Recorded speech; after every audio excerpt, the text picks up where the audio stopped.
অনেকটা এরকম বিশ্বকাপের সব টিকিট শেষ হয়ে গেছে কিন্তু স্টেডিয়াম ফাঁকা।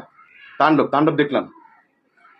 কিন্তু এত ইন্টারেস্টিং একটা ব্যাপার, আর এটা আপনারা জেনে গেছেন, প্রযোজনা প্রতিষ্ঠান এবং ডিরেক্টর যে কি পরিমাণ চিলমুড়ে আছে, এরকমই উচিত, চিলমুড়ে থাকা উচিত, টেনশন করলে কিছু হবে না।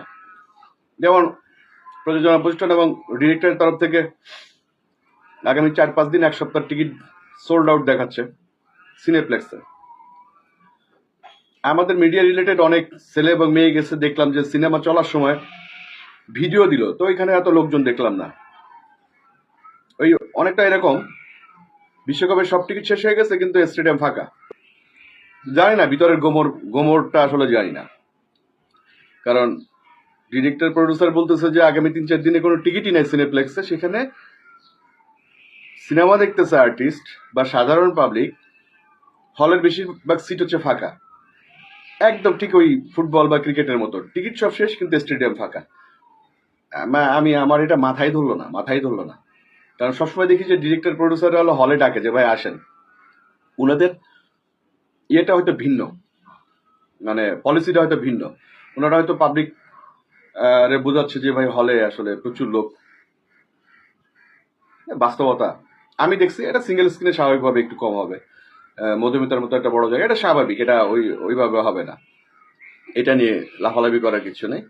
তো যেটা বলতে চাই, কি দেখলাম তাণ্ডবে, তাণ্ডব যদি আপনি দেখেন, এর একমাত্র কারণ থাকবে সাকিব ভাই, দ্বিতীয় কারণ থাকবে সাকিব ভাই, তৃতীয় কারণ থাকবে সাকিব ভাই, চতুর্থ কারণ সাকিব ভাই, পঞ্চম কারণ সাকিব ভাই, ষষ্ঠ কারণ সাকিব ভাই, সপ্তম কারণ সাকিব ভাই, অষ্টম কারণ সাকিব ভাই, নবম কারণ সাকিব ভাই, দশম কারণ হচ্ছে জয়া হাসান, সিয়াম এবং নিশো।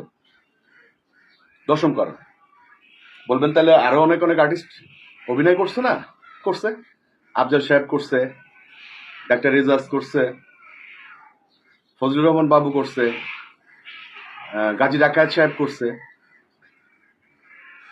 তারপর সুমন আনোয়ার করছে, ছোট পর্দার এক ঝাঁকা আর্টিস্ট করছে। তো এখন তো আবার সবাই দুই পক্ষ ফালাই দিবেন। আমি আসলে কোনো পক্ষের না, আমি বলতে চাই মানে এখনকার ডিরেক্টরদের মেন্টালিটি হয়ে গেছে যে বড় পর্দার কেউ অ্যাক্টিং পারে না, সব অ্যাক্টিং ছোট পর্দার লোকজন পারতেছে। ছোট পর্দার একদম অথেন্টিক কথা বলে, অথেন্টিক কথা বলে তো আসলে আমাকে যারা পছন্দ করেন তারা সলিড কথার জন্য তো পছন্দ করেন। ছোট পর্দার যেসব আর্টিস্ট অভিনয় করছে, ও সেলিম ভাই করছে, সেলিম ভাই দুর্দান্ত অ্যাক্টিং করছে, এটার কোনো ইয়া নাই, মানে জবাব নাই। কিন্তু এই সমস্ত আর্টিস্ট মিলে একটা লোক, একটা দর্শক হলে নেওয়ার ক্ষমতা রাখে? আমার উত্তর বলবে না, না মানে না।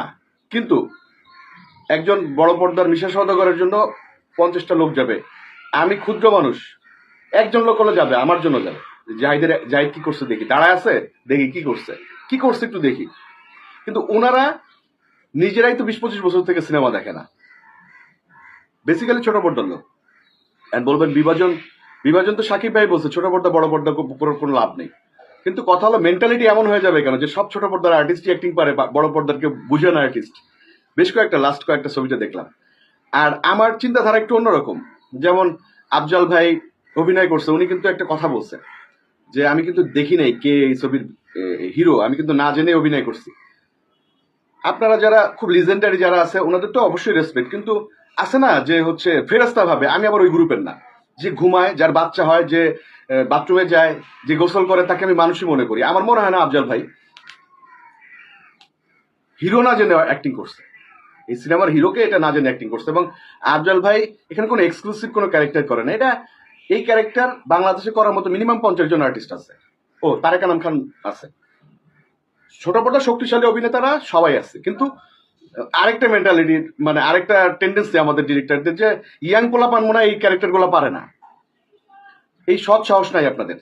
বাংলাদেশ ক্রিকেট টিমটা শেষ হয়েছে এই জন্য, তামিম, সাকিব, মাশরাফি, মুশফিক রিয়াদ করতে করতে পরের প্রজন্ম দাঁড়াইতেই পারে নাই। তো আমাদের এফডিসি ডিরেক্টররা তো এটা করছেই, এখনকার যারা আসতেছে ওনারাও দেখি এই ধরনের, মানে সবাই না, মানে বিশেষ করে রায়হান রাফির কথা বলতেছি, মানে ওনার ইসে ধরে গেছে, মাথায় ধরে গেছে আমার মনে হয় যে হচ্ছে সিনিয়ররা ছাড়া অ্যাক্টিং পারে না, ছোট বড় লোক ছাড়া অ্যাক্টিং পারে না, এই ধরনের একটা মেন্টালিটি ওনার ভিতরে মানে সম্ভবত আছে। কারণ ওনার বেশ কয়েকটা ছবি দেখলাম তো, পরপর পরাণ বলেন,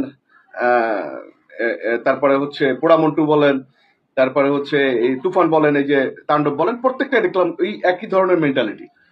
আর আরেকটা জিনিস বুঝলাম না, মানে যারা এক্সক্লুসিভ ওনাদের দিয়ে না মুখ থেকে এত কথা বলাইতে হয় না, মানে একই ডায়লগ বারবার বলাইতে হয় না। মুরব্বী মুরব্বী একবার ভালো লাগছে সাকিব ভাইয়ের মুখে, 5-7 বার ভালো লাগেনি। তো জানি না ওনাদের ইয়ে কি। তো ওই যে বললাম যে 1 থেকে 9 পর্যন্ত সাকিব ভাইয়ের জন্য দেখতে হবে। অনেকে কমেন্ট করছে ভাই সাকিব খানকে বাইর করে দিলে একটা একটা স্লো মোশনের ওয়েব কন্টেন্ট হবে। আমি এটা বিশ্বাস করি, স্লো মোশনে ওয়েব কন্টেন্ট হবে। আপনি সাকিব ভাইয়ের বাইর করে দেন, কিছু সিনিয়র শিল্পী বসে গল্প করতেছে, এই গল্প সাকিব ভাইকে বের করে দেওয়ার পরে এই গল্প কেউ দেখবে না, একদম নিশ্চিত ধরে রাখেন। তো যে ব্যাপারটা বলতে চাই যে আপনার সাকিব ভাইকে বের করে দেওয়ার পর কি হবে, সাকিব ভাইকে বের করে দেওয়ার পরে এই সিনেমা কেউ দেখবে না, একদম নিশ্চিত থাকেন। এখন বলতো সিয়াম কেমন করছে, দুর্দান্ত করছে। নিশো কেমন করছে, দুর্দান্ত করছে। ওনারা তো ভালো আর্টিস্ট, অস্বীকার করার ইয়ে নেই। তো লাস্টে সাকিব ভাইয়ের এটা ভালো লাগছে, এটা ভালো লাগছে।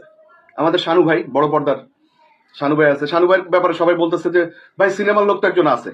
তো এখন আবার আরেক গ্রুপ বলতেছে উনি তো এখন একটু পাওয়ারে আছে, ক্ষমতায় আছে, এই জন্য উনি বড় ক্যারেক্টার পাচ্ছে, সামনেও পাবে। কিন্তু আমার কথা হলো শানু ভাই তো ভালো আর্টিস্ট, তাহলে উনি ইতিপূর্বে ছিল না কেন, এখন থাকতেছে কেন? যাই হোক, এগুলা বিতর্কিত বিষয়, এটা নিয়ে কথা বলতে চাই না। ফাইনালি তাণ্ডবকে পাইরেসি প্রিন্ট দেখবেন না, হলে যে দেখবেন, তাহলে মজা পাবেন। পাইরেসি দেখে মজা পাবেন না। আর ইদানিং অনেক টেকনিশিয়ান দেখি প্রচুর সাক্ষাৎকার দিচ্ছে, এটা হচ্ছে ওইটা হচ্ছে। সাকিব ভাই সিনেমায় কাজ করার পরে ওনারা খুব ফেমাস হয়ে গেছে। তা আমার কথা হলো ওনারা কি আগে কাজ করতো না? ওনাদের আগে কেউ চেনে নাই কেন? এখন হঠাৎ করে ওনারা খুব গুণী শিল্পী হয়ে যাচ্ছে। লাস্ট একটা কথা বলি, তাণ্ডব প্রথম কারণ হচ্ছে সাকিব ভাই, দ্বিতীয় কারণ সাকিব ভাই, নবম পর্যন্ত সাকিব ভাই। এরপরে স্বীকার করেন আর না করেন, রায়হান রাফির